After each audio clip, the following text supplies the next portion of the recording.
أنا فعلًا مش باخد العلاج وبارميه لإنِّك إيه يا مَلَك، وليه تعملي كده؟ هو ده ينفع برضه يا مَلَك؟ مش المفروض تاخدي العلاج؟ لإني مش عايزة أتطلّق منّك يا صقر، لإني أول ما هاخف أنت ناوي تطلّقني مش كده؟ وأنا مش عايزة أتطلّق منّك، أنا عايزة أفضل معاك، أنا مش باكون متطمنة غير وأنا معاك وبس، ومش هاقدر الصراحة أبعد عنّك. غلط يا مَلَك اللي بتعمليه ده، لإنِّك لازم تخفي من اللي أنتِ فيه ده في أسرع وقت، مش فكرة طلاق أو غيره، الفكرة إنِّك لازم تخفي علشان تكوني كويسة، لكن بأفعالِك دي كلّها غلط في غلط. هو أنت مصدّق الكلام اللي مش بيدخل عقل عيّل صغير دوّة؟ أصلا يا صقر دي واحدة كدابة وبتكذب، مش هو ده السبب. أنا متأكدة إنها كويسة بس هي بتمثل بس مش أكتر. لا يا روح، هي كل تفكيرها في إنها مش عايزة تمشي من هنا بس، وخايفة لا تمشي من هنا ولا حاجة. هي دي كل الفكرة يا روح. غلط في غلط، وبلاش تكون ساذج قوي كده يا صقر معاها. صدقني هي بتعمل كده علشان تكسب التعاطف معاك وبس، وللأسف هي نجحت في ده. انت بقيت متعاطف معاها قوي ومش بتفكر في حاجة غير إن الست مالك تكون كويسة وبس يا صقر.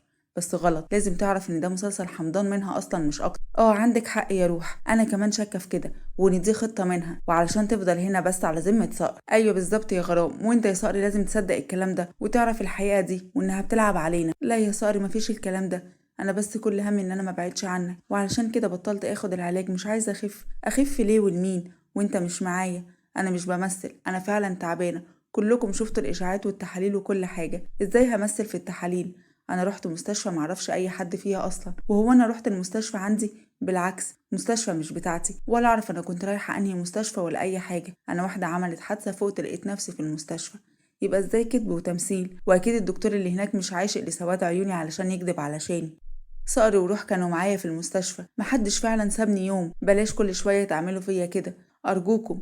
الكلام ده يا صقر بلاش، خلينا نروح على شقتي، انا تعبت قوي من هنا. اهدي يا ملك، هما مش قصدهم، ده طبيعي لما نلاقي كده كلنا نشك يا ملك. لا، اهون عليا افضل عاجزه واكون جنبك يا صقر، ولا اني امشي واكون مش معاك. مش عايزه حاجه غير وجودك، انا خسرت كل حاجه في حياتي، مش عايزه اخسرك انت كمان.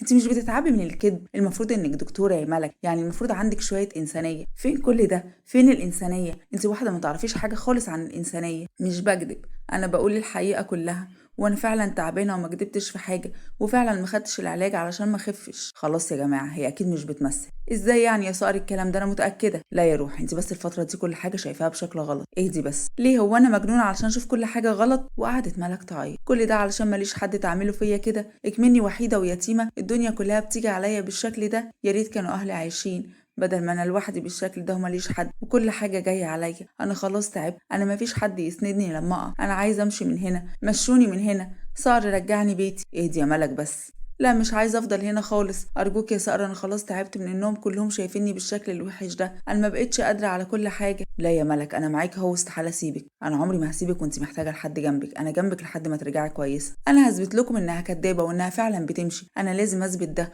وتعرفوا الحقيقه كلها. وراحت جابت حاجه ورجعت. روح هتعملي ايه؟ ونزلت عند رجل ملك وبدات تشك في رجلها. ايه الجنان ده يا روح؟ بس لما نشوف يا ملك هتقدري تكتمي وجعك لحد امتى، وانك تستحملي اللي انا بعمله فيكي لحد امتى. انا اصلا مش حاسه بحاجه، مش حاسه برجلي اصلا يا روح. طب هنشوف يا ملك دلوقتي، انا وراكي والزمن طويل، وهنشوف اخره قوه تحملك ايه. وفضلت تشك فيها جامد. روح كفايه بس، انت كده بتجرحي فيها، حرام عليكي يا روح. لا مش حرام، حرام هي، انا اللي حرام اللي انا عايشه فيه بسببها ده. حرام وجعي وعذابي وقهرة قلبي اللي بتكون بسببها. حرام انها تسرق حاجه مش بتاعتها. بقولك كفايه يا روح، قومي، ما ينفعش كده خالص، انت مش كده، انت احن قلب في الدنيا، وقلبك ما ينفعش خالص يعمل كده. وراح شدها من عند ملك.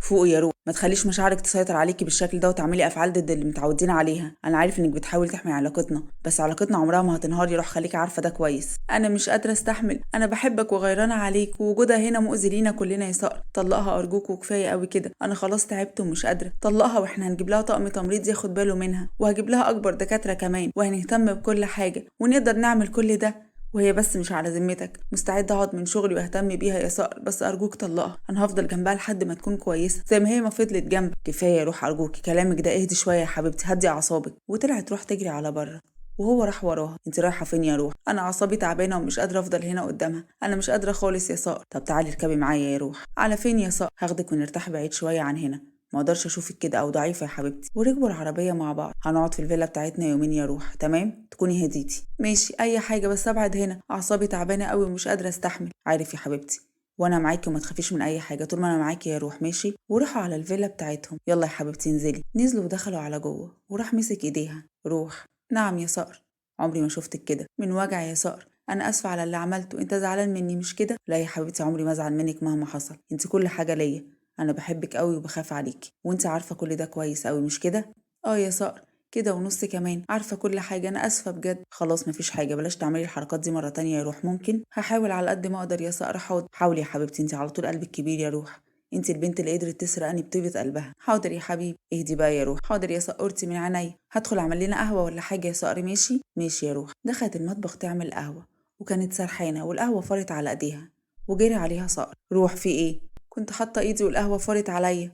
جاب طبق فيه تلج بسرعه وحط ايديها فيه. مش تاخدي بالك يا حبيبتي، ينفع كده؟ وقعدت تروح تعيط. روح مالك طيب؟ انت عماله تعيطي ليه دلوقتي بس يا حبيبتي؟ انا اعصابي تعبانه قوي يا صقر، ومش قادره استحمل اي حاجه خالص من اللي عماله تحصل. عارفه انك هتقولي عليا اوفر واني مكبره الموضوع، بس الفكره مش كده خالص. عارف يا حبيبتي، لا طبعا، ولا اوفر ولا اي حاجه من دي، ومقدر كل ده، وان اعصابك فعلا تعبانه الفتره دي.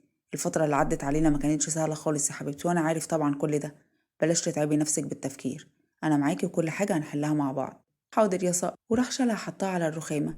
يا مجنون ايه ده؟ خليك حاطه ايدك في التلج وانا هعمل القهوه، انت اصلا كده كده فاشله بقى كده. طيب هتشوف بقى يا صقر، خليكي بس في اللي انت فيه يا حبيبتي. ووقف هو يعمل القهوه. يا استاذ استنى، انت رايح فين؟ انت ناسيني متشعلقه هنا. انزلي لوحدك انت بقى يا روح. لا والله بقى كده؟ طب لو نزلت من فوق لوحدي مش هيحصل طيب خالص. طب وخلاص، وعلى ايه؟ ما تزعليش نفسك قوي كده. وراح شالها ونزلها. تصدقي حلو الموضوع؟ ابعد كده احسن لك، انا قلت لك اهو يا صقر. حاضر يا حبيبتي. وخرجوا قعدوا مع بعض يشربوا القهوه.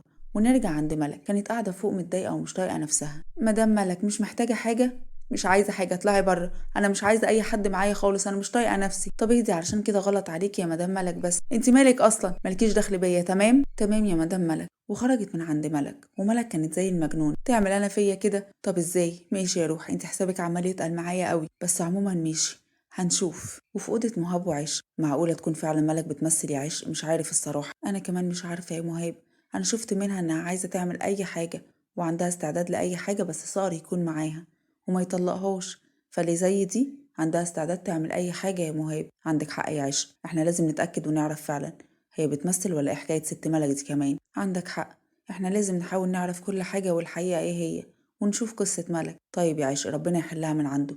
خلاص الواحد تعب من المشاكل والحاجات اللي عمالة تحصل دي كلها. اه والله عندك حق، بس هنعمل ايه؟ مش في ايدينا حاجة. يلا الحمد لله على كل شيء. الحمد لله يا عشق. وراحت عشق مسكت ايده. ان شاء الله يا حبيبي كل حاجة تتحل، انا بس مش قادرة اشوف بنتي بالشكل ده. الموضوع صعب، انا عمري ما تمنيت اشوف حاجة وحشة في ولادي ابدا. عارفة يا مهاب، ربنا ما يجيب اي مشاكل خالص يا حبيبي، ويبعد عن عيالنا النفوس الوحشة، وما نشوفهمش زعلانين ابدا يا رب يا عشق. اطمن يا حبيبي، بطمن بوجودك يا عشق اصلا، وانت عارفة ده. انا مجرد ما بتكوني جنبي كل حاجة بتكون كويسة، وانا جنبك على طول يا حبيبي، وهفضل جنبك. ربنا يديكي طولة العمر يا حبيبتي ويخليكي ليا يا رب يا مهاب، وانت كمان يا حبيبي. ومر اليوم عليهم بشكل طبيعي وعادي من غير اي احداث تانية جديدة. وتاني يوم كان صقر بيمشي الوردة على وش عش، وهي فتحت عينيها. يا صباح الرومانسية، يا صباح الجمال على أحلى عيون في الدنيا كلها يا روحي. يلا حضرتلك الفطار علشان تفطري يا حبيبتي. يا سلام، وكمان الأكل لحد السرير؟ يا عيني يا عيني، الصراحة قلبي ما يتحملش خالص. وماله، نخليه يتحمل يا حبيبتي، بس كده سهلة وبسيطة، سيبيها عليا. إذا كان كده ماشي يا حبيبي. يلا يا لمضة، الفطار هيبرد وحلاوته هو سخن. يلا يا سقورتي. وقعدوا يفطروا مع بعض، وبعد ما خلصوا طلع لها شوكولاتة. جبتلك الشوكولاتة دي ليكي يا روحي. كمان؟ لا الصراحة مش قادرة خالص على الدلع ده كله، أنا كده خلاص دبت فيك أكتر ما أنا دايب. وماله يا روحي، دوبي أكتر وأكتر، وكمان النوع اللي أنا بحبه. يا حبيبتي، النوع اللي بتحبيه. كل معايا. ألف هنا على قلبك، كل انتي بس. لا ما ينفعش، لازم ناكل سوا. طيب. وخلصوا ونزلوا قعدوا مع بعض تحت شوية، وكانوا عمالين يبصوا لبعض. كل ما ابصلك بحس انك وحشاني اكتر يا حبيبتي، بتوحشني حتى وانت قدام عينيا، وانتي كمان. وقعدوا مع بعض شوية، وبعد كده رجعوا القصر. وملك طبعا كانت مش طايقة نفسها، وخصوصا انها عارفة ان صقر وروح من امبارح مش هنا، ومر حوالي شهر عليهم. وروح كانت بتحاول تتلاشى ملك خالص، مش بتدخل معاها في اي نقاش. وملك كان بقالها فترة حاسة بتعب، ودخل عليها صقر واتصدم لما لقاها